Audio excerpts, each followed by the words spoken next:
and ready to go. Back up to the booth and Rick Green. Well, thank you, Rob. And ladies and gentlemen, we're going to be joining the folks at IndyCar Radio for the call of the race. So let's throw it over to that team who will take you for the next hour of racing here at Barber Motorsports Park. Clinch your butt there a little bit and hope it sticks. And then through 12 and 13, really want to set up for 13 more than 12. And just a slight breathe through 12, quick down change and right back on throttle through 13. You get a little light over the crest and going down into 14, 15, 16, 17. It's really physical down there. It's a really long right-hander and you're braking. So braking away from the corner a little bit going into 16, hop off the brakes, roll the speed in, get on the throttle early, and a slight lift going through 17, third or fourth gear depending on car setup, and yeah, that's a lap around Barber. Oh, the 8 drivers in those Mazdas pulling off of pit lane for the first time here in race conditions on a damp racetrack. As again, it's going to be Pato O'Ward who leads them to the green flag. A pair of parade laps before we go racing. Good opportunity to welcome in our turn announcers for this event. Michael Young, I know you got the rain jacket on. How's it feeling up there as you'll be calling the action heading down to turn 5? Actually, not too bad, Nick. When I first got up here, it started to spit rain, but I think the big key for these drivers and what I think will be battling most of the race is the wind. As we did yesterday, it's coming out of the southeast, and then it'll kick out from the east every now and again, but it gets very gusty. There were points when there's no wind, and then out of nowhere, we get a 15 to 20 mile an hour wind, which will take a little of the air off those rear wings as they head down into Charlotte's Web. Still a beautiful vantage point here at Barber Motorsports Park. I will see them come out of the Alabama roller coaster down into turn number 5. Going to be a tough braking zone. Not only is it tough in the dry, it's going to be doubly tough in the wet, and then climb up the hill, and it's a mad dash down into turn number 7 where they come to the view of Jake Query. Thank you, Michael. You are correct about that wind. The journey over here to the Barber Motorsports Park Vintage Museum, which is a fantastic facility. 650 of the 1,400 motorcycles in their collection are on a rotating display. Folks are moving their way through now, enjoying that and enjoying the dry conditions, although the precipitation is held off for now, but this track is indeed damp. There is no puddled or standing water in this long right-handed turn number 9 that is before me. It's a 90-foot elevation change.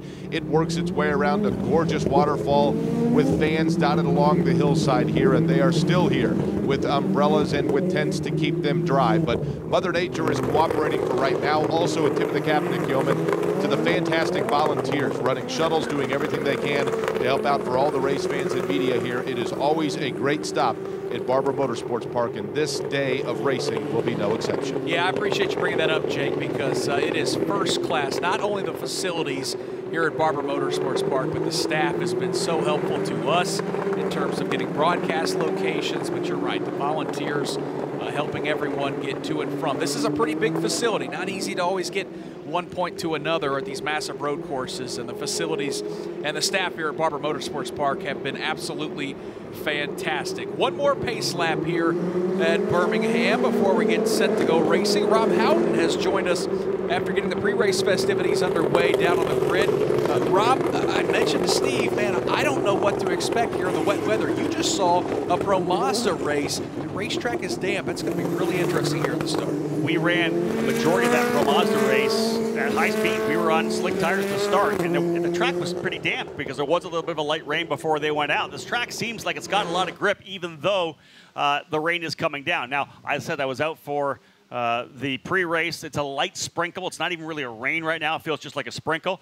For me, I think this is the one opportunity that Aaron Telitz needs to be able to get his season back going in the right direction. He's very good in the rain. They didn't have the outright speed to challenge the Andretti cars. This will be an opportunity for Aaron to show what he's got. Pato O'Ward on the front row along with Victor Franzoni. Colton Herta starts 3rd. Santi Urrutia is 4th. The aforementioned Aaron Telitz starts in the 5th position.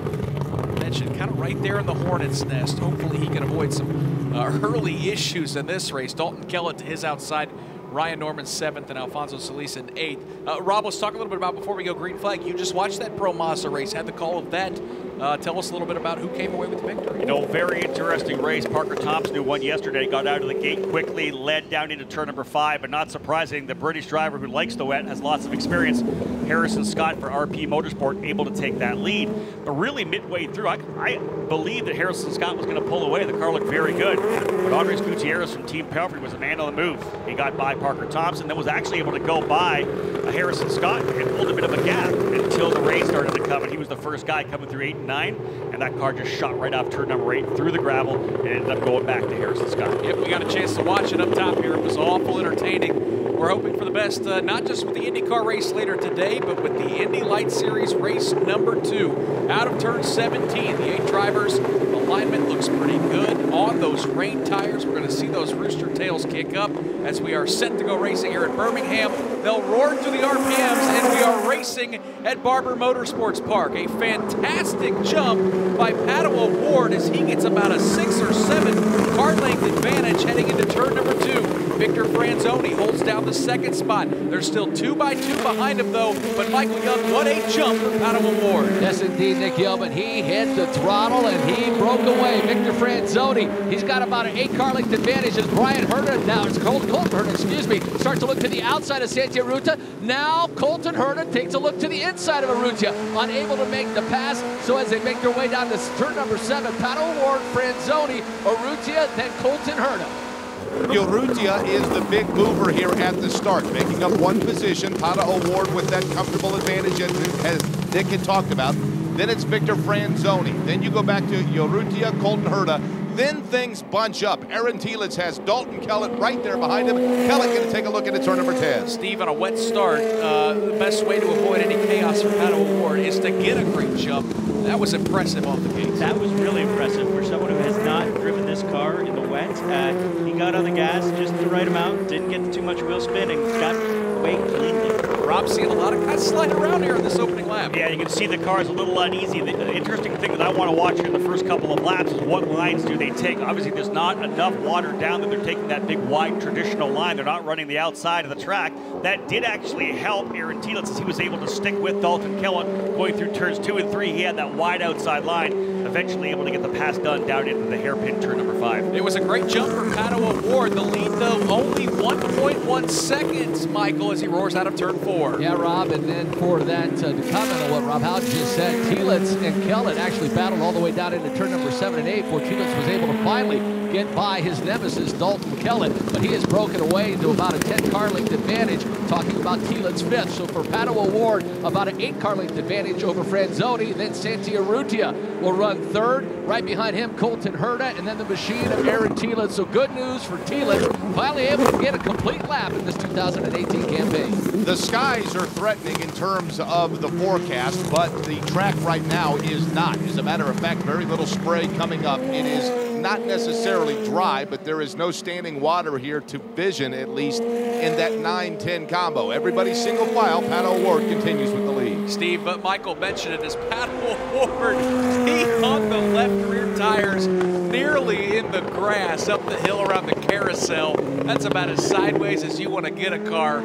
I was going to mention Aaron Telitz, but boy, Rob, that was incredible as Pato O'Ward hustling here on lap number 2. There's a couple of things when you drive in the rain that are things that you don't do, and that's you stay off the rumbles because that paint becomes unbelievably slippery. You saw him coming over the rise, drop the left rear onto the rumble, the painted rumble, that thing just shot out. I'm waiting for the interview at the end of this race, depending on how he does, because he talked yesterday about how that win was not very tidy. He used the word tidy. This has not been a tidy start yet either, but we can, I think, expect that with the conditions. I gotta tell you what, Victor Franzoni's doing a pretty decent job early on here keeping pace. Well, you know, these guys come up through the karting ranks and they get a lot of seat time in the dry and the wet. Now, depending on where you're from, you're going to see more wet. If you're in California like Colton Herta, you probably didn't do a lot of wet weather racing in karting. If you're in Brazil, if you're in England, you're getting a lot of time behind the wheel in wet weather conditions. And they're able to learn that when they're young. Steve, we briefly brought up and mentioned the story about Aaron Telitz finally completing a lap at race competition. This has been a miserable start to the season, and to see him out there finally turning some laps, that's got to be big for that young man, and especially for that team. Yeah, it's got to make Brian Bellardi pretty happy to see that car actually turn some laps. You know, it wasn't all bad for Aaron. He got to test an Indy car. But yeah, I know after yesterday's race, he was not in a great mood to talk. He was definitely down. But he's got a lot of good people around him, and especially Brian Bellardi and John Brunner at the team that will keep pushing him up. And they both have shown a lot of confidence in him, and that helps a young driver when your team owner continues to stick with you. You know, one thing, Nick, I'm looking at here, we talked about the fact that Aaron Thielens was dominant last year at Watkins Glen in the finale in the rain. And this track very similar with some elevation changes, a lot of high-speed corners. It's not raining like it was there. He was dominant in that torrential rain. You look at lap times, Pato O'Ward last time by a 1:23.9. He's almost 3.5 seconds faster than Thielens. Yeah. I would have expected Thielens to have more pace, but he's right there with Urrutia. 1:27.9, Thielens 1:27.2. 1:23.9 for O'Ward in these conditions. He's heads and tails faster than the rest of the drivers. Yeah, he just took that gap from Franzoni that was right around a second and just extended it big time. Good battle shaping up right now for fourth. And it's really for third because Santi Urrutia is not getting away. Jake Query, it's a pair of red cars sandwiched in between that navy and white car of Colton Herta. Yeah, Colton Herta's got Aaron Thielens right there on his rear bumper. Now Herta's trying to reel in Santi Urrutia, but he's got about a 10-car length disadvantage. He only has a 2-car length advantage. Aaron Thielens is trying to stoke in on Colton Herta. Yeah, he's about 4 or 5 car lengths behind Rob, and at times he's able to really get on the brakes and close in on the back of Colton Herta. This is a good battle for the fourth spot. Well, and again, Aaron's got a lot of experience. He's 26 years of age. He's done a lot of driving, whether it's karts, all the way up through the ranks, and we know he's a good wet weather driver. And it's a long race as well. I don't think he's pushing that hard. I'm interested. I would love to be on the radio right now, hearing what they're saying to Pato. He's 2 seconds faster than Franzoni, and every time we see him on the screen, you see those hands whipping back and forth. He's really hustling the car. And I don't think he has to. He can probably slow things down a bit. He's got a 6-second lead already. He does not need to throw this away by trying to overextend himself. And the tires might become an issue in that situation. You don't want to heat these tires out too much, and without too much rain on the track, that's a possibility. And you know that team's probably telling him, hey, you need to calm down, take it easy on these tires. They have to last 30 laps. Michael, let's look at that battle for fourth, headed to Charlotte's Web. Indeed, for Santi Urrutia, the gap had closed with Colton Herta about 3 laps ago, got it down to about a car length. It was Santi Urrutia that swung wide in turns 5 and 6 and allowed Herta to close back up. So about an 8-car length for Santi Urrutia, then Colton Herta, right behind him Aaron Thielens, but Jake Query still about a 5-car length advantage for Herta for that 4th position. The trick in turn number 9, which is a long spiraling right-handed turn, is to the inside of that loop. There is a concrete strip. Now, typically that wouldn't be a big issue, but when you get it moist, then all of a sudden it becomes a little bit icy. That's causing everybody to kind of jump out to the middle line through turn number 9. Everybody did it last time by still clean and single file in through turn number 11. And Rob, what I've noticed here is we're, 4.5, 5 laps into this race. There's a lot of spots on this racetrack that these drivers are breaking these cars loose that certainly you wouldn't see under the dry conditions. Let's hear from one of the car owners standing by with Dave First on pit lane. Yeah, among those interested in the start, Michael Andretti, of course, of Andretti Autosport. Tell me about the start by Pato O'Ward. This could be tricky for the most veteran of IndyCar drivers, let alone someone somewhat new to the series. Yeah, for sure. I mean, it's tough conditions, but he's doing a good job, but we're trying to slow him down a little bit. I think he's on the edge a little bit, so hopefully he just keeps it calm, and you know, he's already got like an 8-second lead, so he just has to hopefully just bring it home. I was going to say, is it too good at this point? Yeah, you hold your breath until the end of the race with these conditions. How do you tell a race car driver to slow down on a racetrack? You don't really tell him to slow down, but to drive within himself, you know, don't be hanging it out. How impressed are you all told the start that he's had here in 2018? Yeah, the kid's really impressive. This is the first time he sat in our car. You know, he's been really quick and, you know, on pace with Colton, who we really rate highly. So, you know, we have 2 really good guys here. Say between the 2, this should be a heck of a campaign here in 2018 to watch him work it out. It's going to be fun. Have fun today. Yep, he's keeping a close eye and maybe telling Pato O'Ward just to back it up just a skosh out there. Oh, Dave, I don't know if you and Michael could see what we just saw up here, because, Rob, he certainly did back it down the previous lap when he and Victor Franzoni ran minute 24 laps, which is certainly a little bit slower. But we also just saw Pato O'Ward put all 4 tires off the racetrack. Everybody will tell you that turn 10 and 11 is a high commitment corner where you got to believe in the car making that dart, you know, to the right, to the left. He came through, went way off the racetrack, over the rumble, essentially onto that little exit area that they give you, used up all the road. I'll tell you, you know, Steve, you and I see this all the time in these young drivers. Once you've won some races, when you have that confidence, you start that momentum, you just think you can do anything on the racetrack. And I think that's what Pato's doing right now. He's hustling this car around and getting himself into some positions he probably doesn't need to. Yeah, it's been interesting to watch him this year. He spent a year in sports cars and won a lot of races, and he definitely came into the season with a ton of confidence. Here we go. Oh, how about Michael Young? How about the move by Colton Herta into turn 5? Boy, he outbroke Santiarrutia deep into turn number 5, wowed that machine down. Colton Herta around Santiarrutia for third place. Jake, he's already checked out 5 car lengths. And now what he's got to try to do is reel in those front 2, which is going to be a challenge. They're already in through turn number 12, but suddenly Santiarrutia's got some pressure from Aaron Tielitz, who is right on his heels. As a matter of fact, Tielitz looked like he might be able to get it through turn number 9, but then Urrutia getting a little bit of an advantage on the straight. Looked like Ryan Norman went off the racetrack as well as he fell to the 8th spot. But Aaron Tielitz is the one that is now on the move as he is closing in, Rob, on Santiarrutia for 4th. I'll tell you, there's a couple of really good battles. You're right, we're looking at lap times now. Franzoni actually quicker than the leader Pato Award by about a half a second last time by. The Bilardi drivers turning 127s, fairly similar lap times, but again, Tielitz will start winding things up. Interesting to see this battle coming up front. We may see a fight. I mean, maybe Pato does want to get further away. He's only 4.7 back now as Franzoni's really kind of getting a feel for it now. Tell you what, after Colton Herta made that pass of Santiarrutia, he is checked out, and now, Michael, the battle is for 4th between the 2 Bilardi Auto Racing teammates. And you know that Aaron Tielitz will want to make up as many spots as he can and try to keep himself in a championship battle after that extremely rough start that he's had. Santiarrutia, Rooster Tails coming off the rear of that car. Now Aaron Tielitz starts to look to the inside.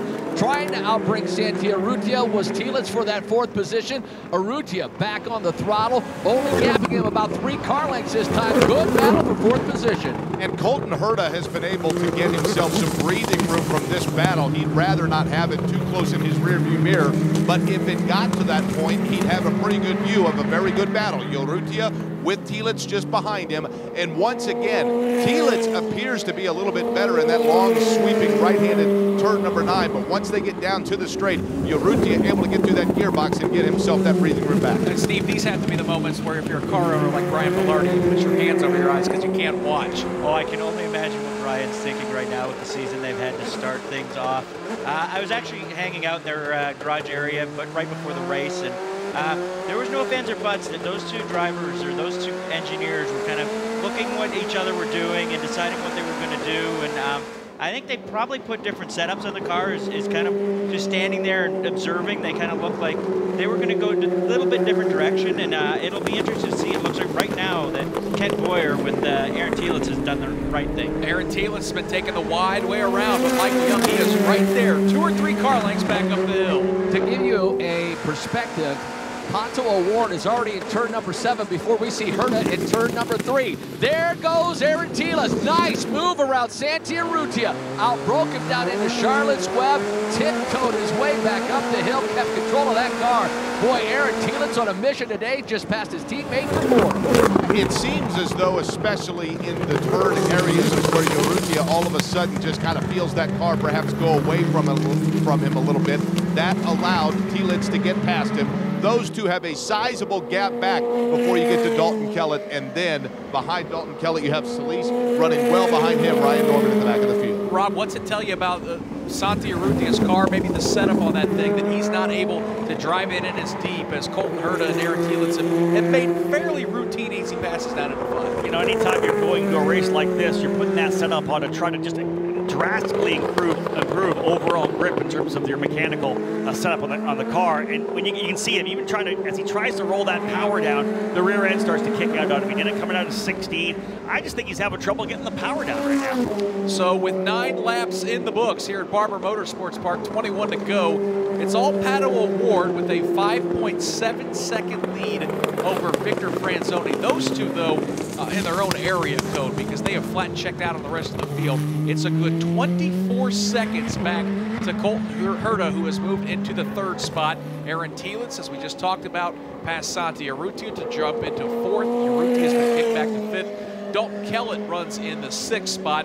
Alfonso Solis, who's making his debut Indy Lights weekend here at Birmingham, is running the 7th spot. And Ryan Norman struggling out there on the wet racetrack as he runs in 8th. And Rob, again, pretty impressive how Pato O'Ward and Victor Franzoni, a pair of rookies in this series, not a lot of starts in terms of with this Indy Lights car, they flat left the rest of this field. You know, watching the video we're seeing of Pato O'Ward, I think he's settled in. He's turning these nice high 124s, and when you can watch him, he's wearing white gloves, so you can kind of see it.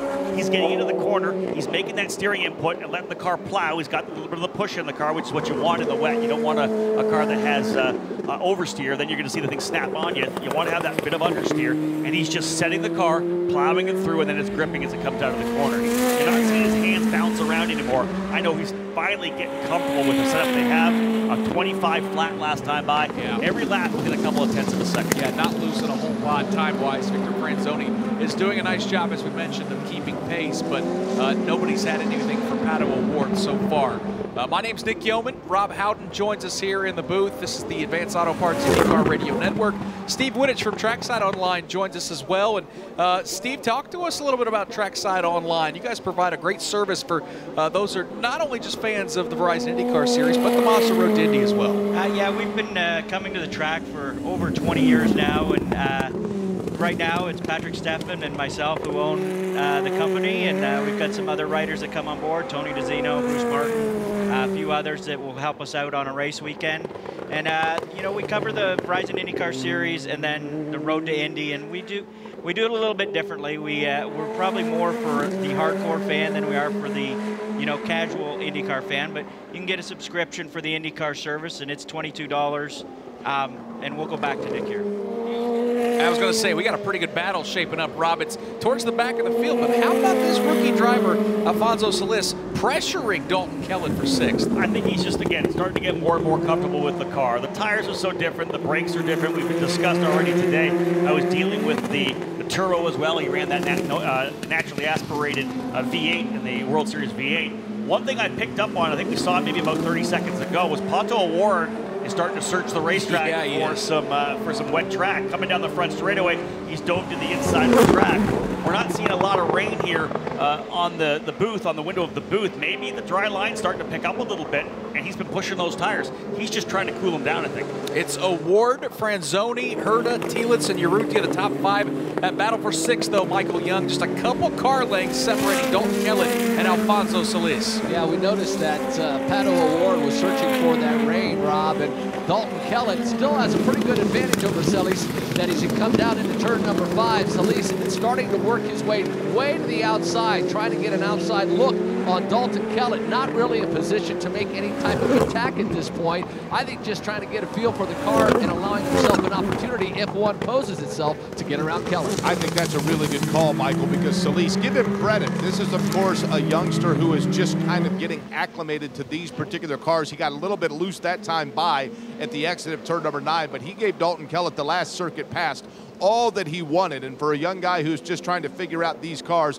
then you throw in the fact, figure out these cars in tricky conditions. Pretty impressive what he was able to do the last time by to give Dalton Kellett every look on the racetrack. And Rob, you know what, Anderson Krohn and I talked a little bit about this qualifying earlier this morning. I've always felt like that's the biggest challenge for these guys, not necessarily the cars, but learning these racetracks because they're all so different. You know, and you'll talk to some of the drivers who have been in Europe, like Harrison Scott, who did so well for Mazda today. He said, finally, you know, I did the street race at St. Petersburg. I've never done a street race before. At least when I come to Barber Motorsports Park, it kind of reminds me of Brands Hatch or Oulton Park, a track he's run on before. But you're right, that's one of the biggest things for the drivers, the international pilots who haven't run the entire road to Indy. When they just jump into Indy Lights, it's figuring out Barber, figuring out Mid-Ohio or Road America, different racetracks. Boy, Alfonso Solis jumped on the throttle for the Alabama roller coaster. They nearly made contact, Michael, as Kellett streaks away by a couple car lengths. Kellett looks to the inside, or dives to the inside, I should say, and Solis looks to the outside. Now Solis trying to look back to the inside, not really within striking distance, but I noticed as they came down the front straightaway, Jake Query, Solis was so tight underneath Kellett, almost clear spray for him, not a very good visible line. And now he runs off, Michael, pardon me there, but he came up on Kellett, and I think he had to check up the brakes. Boy, he really saved it, went through the grass, got lucky that he did not get into that gravel area. And so all of a sudden, just when he was able to make that move, Solis has to check it up. Nice job of saving it. Sorry to jump on you there, Michael, but he went off, found his way right back on track just as soon as he had gone off. And Steve, you could see the body language in that cockpit, the hands, the way that car's rocking about. Alfonso Solis is pushing out here. He really is pushing hard. He's obviously, as Rob said, he's getting more comfortable with the car. And, you know, he spent a lot of time racing in Europe. Racing in the rain, not something new for him at all. Getting used to a new car in the rain, yeah, for sure. But once he gets it figured out, you know, it's the same, you have the same habits, you have the same way you drive the car. You just kind of need to figure out your footwork and your handwork to get it right. And that's, it'll be interesting to see how much longer it takes him to do that. You know, guys, what I really like is the fact that he's trying different lines as well. You can see that he was trying to have an outside-inside line. He's doing whatever he can, or was doing whatever he could to get by Dalton Kellett. Tried that outside line at 5 with a tighter exit point, just doing anything he can to try to find some grip somewhere on the racetrack. And Michael, that's allowed Ryan Norman to creep into the back of that battle. Yeah, indeed, Dalton Kellett really woes her down at the exit of turn number 6. Ryan Norman nearly plotted into the back of Solis as they exited turn number 6. Ryan Norman had to check it out a little bit. That's gapped all the cars, Jay Query, but a nice little lap there for Solis and Norman. Norman is trying to keep his eye there on Solis, and then like you mentioned, Solis has the same gap in front of him to Dalton Kellett. Nobody able to make up any ground here. A little bit of water starting to spray up as they exit turn number 9. Steve, I jumped over you there when we got interesting there out of the racetrack. Tell us a little bit more, though, about Trackside Online and most importantly, how folks can subscribe to the great service you guys You can go to tracksideonline.com, and there's a little button on the top left that says subscribe, and we'd love to have you. And if you're a Road to Indy fan, like I obviously am, you can go to tsoladder.com, and you can read all those stories for free. And we must thank our friends at Cooper Tire for helping us out there. They came on as a presenting sponsor this year, and they've helped us get to a few more races in person, and we think it's important to be here in person to tell all the kids' stories. You know, Nick, as a guy that works in the media like we do, whether it's play-by-play, you're always running around trying to do different events, different categories that I cover, of course, on PA. It's always nice to get that email coming in. That's the email service that you have, Steve, that all the information comes, so you can tap that. I just love having it right there on my phone. For any time I'm doing a race, always going to Trackside Online. Here comes Ryan Norman, Michael Young. Norman looks to the inside, then the outside. And there goes Solis. Went too deep into turn number 5, now caught himself up into the gravel, able to keep it under control, but that pressure from Ryan Norman forces Alfonso Solis in the runoff, so move Ryan Norman up to 6. Things are getting pretty slick in that 8-9 combo because you can see some of those rear wings starting to step out just a little bit. Now, Solis, when he went off last time by entering turn number 9, and again he does it, just waits a little too late to take that right-hander. He now is at the bottom of that 90-foot elevation change. I'm not certain when he went off last time by it didn't disrupt the balance of that race car a little bit, because he seems to have a tiger by the tail at this point. Rob, walk us through what you kind of saw there for Alfonso Solis, who has a fast race car. He's been pushing hard there in turn 5. Again, he's just trying every opportunity. He's trying outside, he's trying inside. That time was more inside move, just didn't get it loaded up enough. And as we said, this track continues to change. We're seeing some of the in-car camera. We're seeing the water on that camera lens. So the rain still is coming down. It's going to continue to change. If he has to run that inside line for a couple laps, it's going to keep getting more wet and more wet.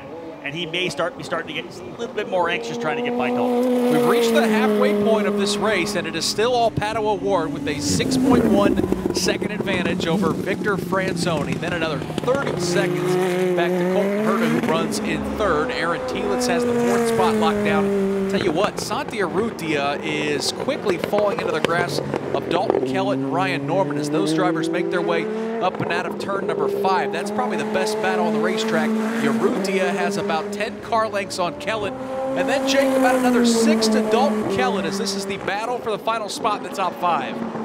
Dalton Kellett has already had himself more than an active day. He had the battles with Solis. Now all of a sudden Ryan Norman's going to close in as they take that sweeping right-hander, and he was able to get into about 10 yards or so of Dalton Kellett. But again, as we often see, once they get to the bottom of that hill, Nick, then whoever is in the lead is able to earlier get that acceleration that allows Dalton Kellett to get himself back some breathing room. And Steve, this is kind of something we've seen all season long in the Indy Lights series.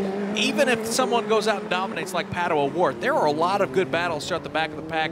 And Ryan Norman's kind of been one of those guys that we've seen mix it up. I think he's a little bit more comfortable in that car here in year 2. Yeah, he really is. I've talked to him a couple times this season, and he's definitely feeling a lot more confidence in his abilities with the car. He sort of started to come on late in the season last year, and you'd look at his lap times, and he's maybe struggling qualifying, but race pace, he was right there with everybody else, and he's sort of been the same way a bit this year. He's kind of, you know, the qualifying has been a little bit better, but the race pace has always been really strong, and I think, you know, we'll get to some tracks where he really excels at. And Michael, he is pressuring his teammate for that 6th spot. Indeed, I misspoke.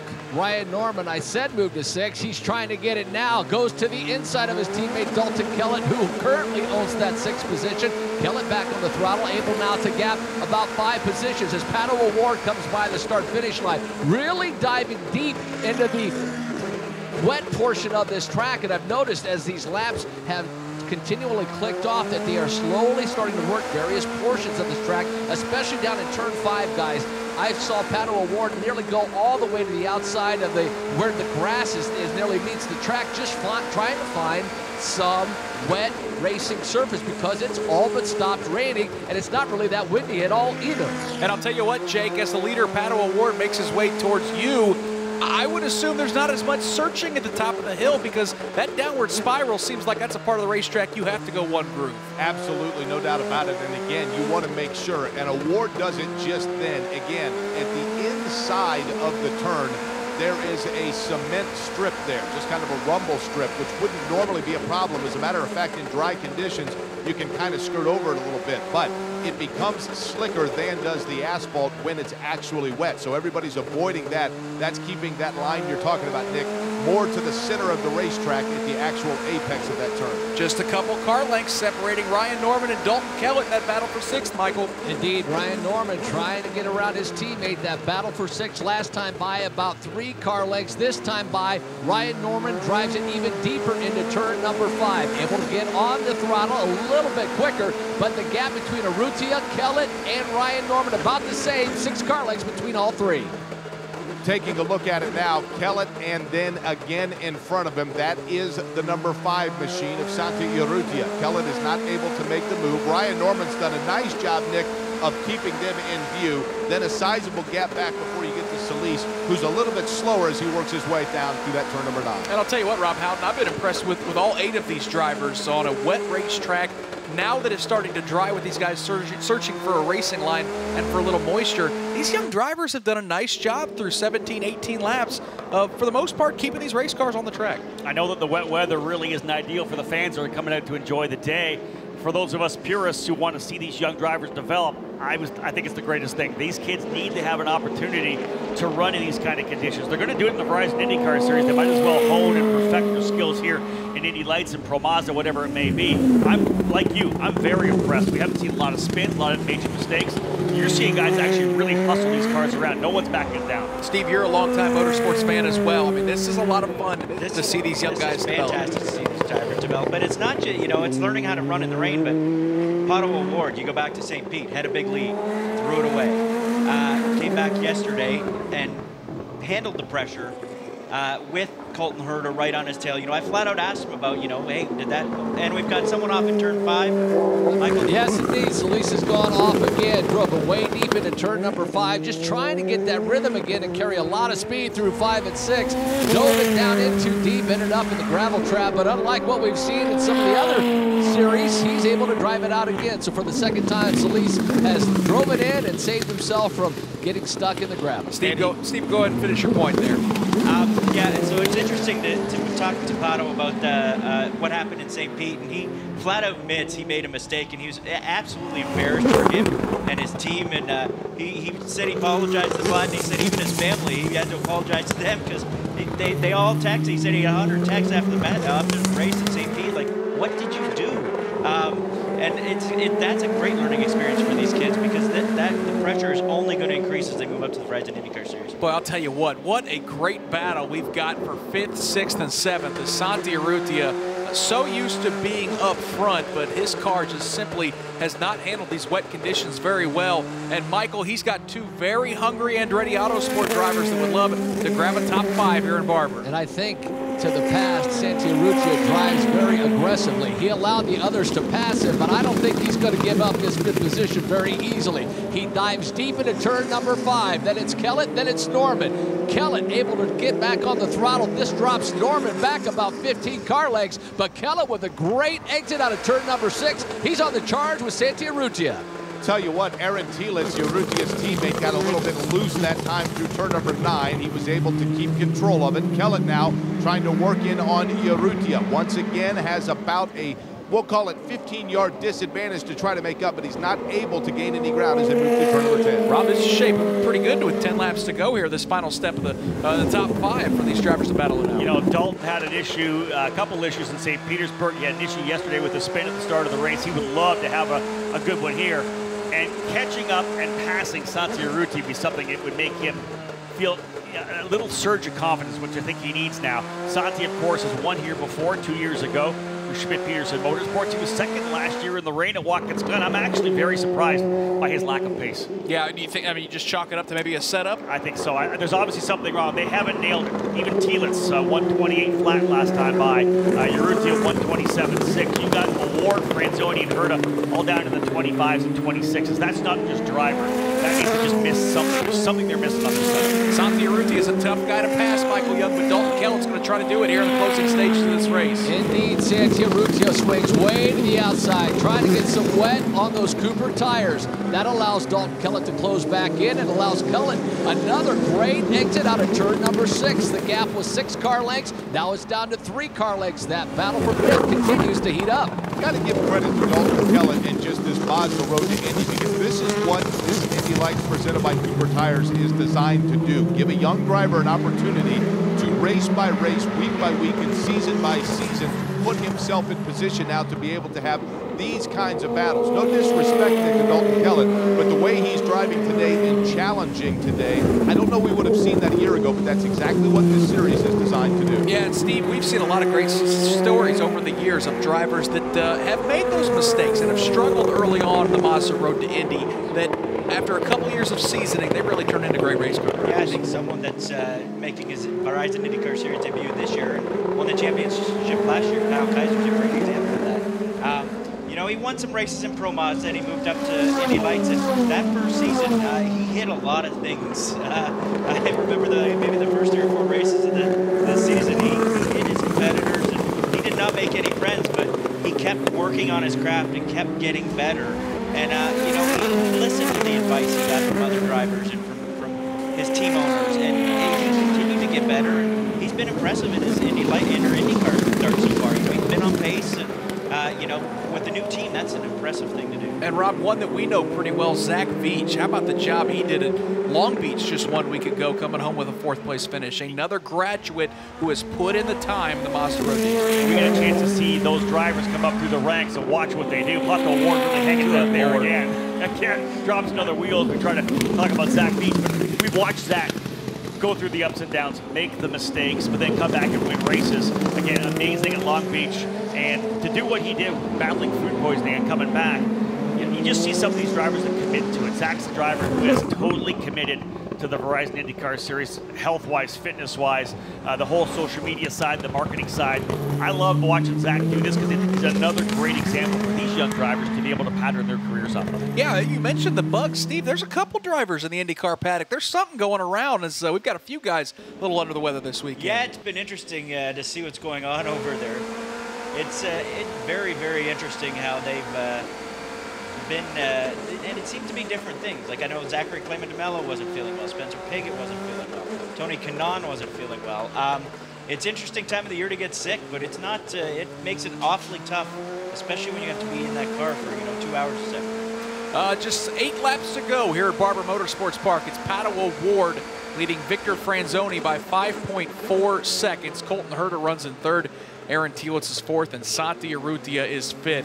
Dave, first, you know, we don't get to see these Cooper rain tires used very often, but they seem to be performing pretty well here at Barber Motorsports Park this Sunday. I've been amazed by the performance, so I'm like, let's talk to the guys from Cooper Tires, and Daniel Stanton is an engineer with these guys, and here's the thing, these are the tires we never want to see on the track, but occasionally we do. The performance, I think, has been outstanding today.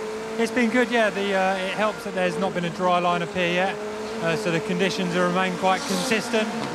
You can see a few of the guys just coming down the main straight, just trying to cool the tyres down. Important to keep them in the temperature window, otherwise you see higher degradation and a performance loss there. But so far, so good. It's been fun to watch these guys mix it up a little bit. You're saying there might be a new rain tire in its development. By the time maybe we get Indianapolis, it might be out? That's the plan. Over the last couple of years, we've not seen an awful lot of wet running, but we've actually got a new tyre. Hopefully introduce it for Indianapolis GP. But who's to say we're going to see wet weather there? For an engineer, you got to like this though, right? I do, yeah. It's interesting. We work, especially back in Europe, do a lot of work on wet compounds. So yeah, it's interesting. We don't get to see it too much out here, and it's a leveler when it comes to racing as well. So it's good. Good show. Enjoy the rest of it.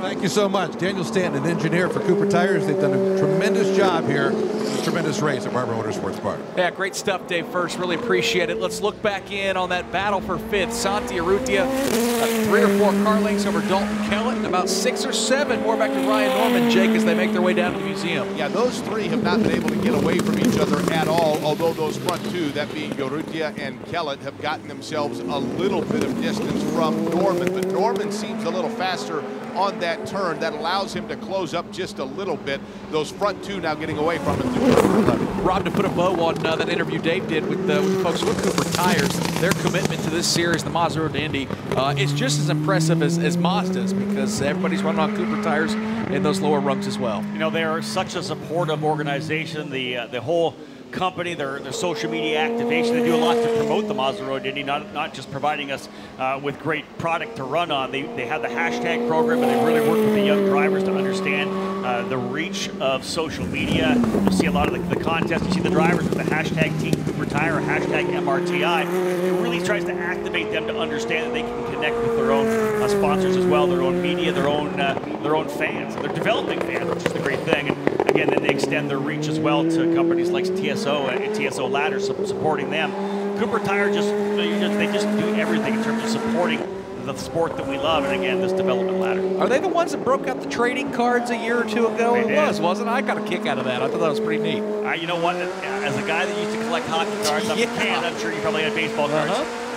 That was awesome to have. And I know the drivers thought it was fantastic as well. You had to get different packs to try to be able to get the whole collection together. They do a lot of things that are very, very unique in terms of trying to develop the knowledge, the awareness of the sport here in all 3 rungs of the Mazda Road to Indy. And I think I saw that Borg Warner on the IndyCar side was doing something kind of taken from that idea for the Indy 500, Steve. I mean, that's a cool keepsake. Everyone can go to the paddock and get those hero cards and get them autographed. That's always special as well, but that type of collector's type thing. I know that the nerds like the 3 of us, we get a kick out of that kind of stuff. Yeah, but it's fantastic. If there's a kid here for 1 race and, they have those cards, they're going to continue to look at those cards 2 years down the road, 3 years down the road, and it's just awareness of the Mazda Road to Indy and IndyCar, and it's awareness that makes the sport, it helps the sport grow.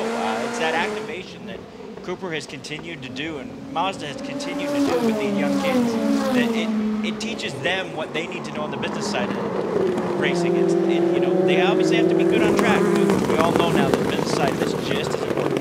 5 laps to go here at Barber Motorsports Park. Best battle on the racetrack continues, Michael Young, to be that great battle for the 5th spot. Indeed, Santi Urrutia now exits the Alabama roller coaster down into turn number 5. Dalton Kellett 3 car lengths back, brakes and looks to the outside of Santi Urrutia. So does Ryan Norman to the outside of Dalton Kellett. So Dalton Kellett now exits turn number 6. He's able to close back in on the rear wing of Santi Urrutia. About a 3 car length gap between Santi Urrutia and Dalton Kellett. Guys, just a note here, Pato O'Ward has nearly got to the rear wing of Alfonso Celis, about 2-3 seconds tops, but it's been quite a day for Pato O'Ward. Yeah, he has done a fantastic job, as you mentioned. He is not too far away from getting into lap traffic, and with 8 cars here at Barber Motorsports Park, that is flat getting around this place. His lead, Rob Howden, continues to be right around 5 to 7 seconds. It's been like that for the last 20 laps. Doesn't appear like he's in a position where he needs to push too hard here in the final 4 laps. My thing is, what does this do for his confidence? Sure. Coming in here, you know, you said he made that mistake. He wins race number 1. He's so close to being 4 for 4 this year. I know. It's incredible. And it's a confidence level for him. There's that swagger he's got that he really believes in the car. He believes in the team. They're all kind of rallying around him. He and Colton obviously going to be in the battle for the championship. He put Franzoni in there. Urrutia, of course, left the St. Petersburg with the title. But another win here for Pato. 1 in the dry, 1 in the wet. Man, the confidence he's going to have rolling into the IndyCar Grand Prix in early May at IMS is going to be massive. Award just streaked across the start-finish line, just 3 laps to go. He is your leader by 6.6 seconds over Victor Franzoni, who looks poised for his first career podium. That'll be a big day for him. Colton Herter runs 3rd, Aaron Telitz runs 4th. Then you've got Santi Urrutia, who runs 5th. Dalton Kellett and Ryan Norman all over the rear wing. But Jake Query, where do those rooster tails go here around Barber Motorsports Park? You know, it's interesting because the rooster tails down at the bottom of this long turn number 9. That's where they finally start. But to your point, Nick, they've really dissipated in the last, let's say, 15 laps or so. I'm not going to say this track is dry, but it certainly is not to the point of any sort of an accumulated moisture like we had at the beginning of this race. The key here, Nick, is to make sure that that tries to hold form through the course of the afternoon of racing. And Rob, you can visually tell. I mean, there are parts of this racetrack that Pato O'Ward is negotiating right now where it is certainly a lighter shade of gray than we saw just 15, 20 minutes ago. We're not seeing the lap times drop, but indeed, it's definitely not near as wet as it was. The rooster tails aren't there, and that's why they're searching for the wet on the racetrack. The thing about a wet weather tire, obviously it's treaded, so there's a lot less surface area. It's a much softer compound, and we're still talking about 450 horsepower. Once they really start getting the roll under the throttle, those tires get used up a ton. That's why these guys do whatever they can to find some water and cool those tires down. 2 to go as the leader streaks across the line. Michael Young, that battle for 5th continues to be a good one. Even a better one for 6. Now Ryan Norman trying to take advantage of his teammate braking a little bit earlier into turn number 5. The exit for the 3 cars, Urrutia, Kellett, and Norman out of turn number 6. The advantage for Santi Urrutia about 7 car lengths, but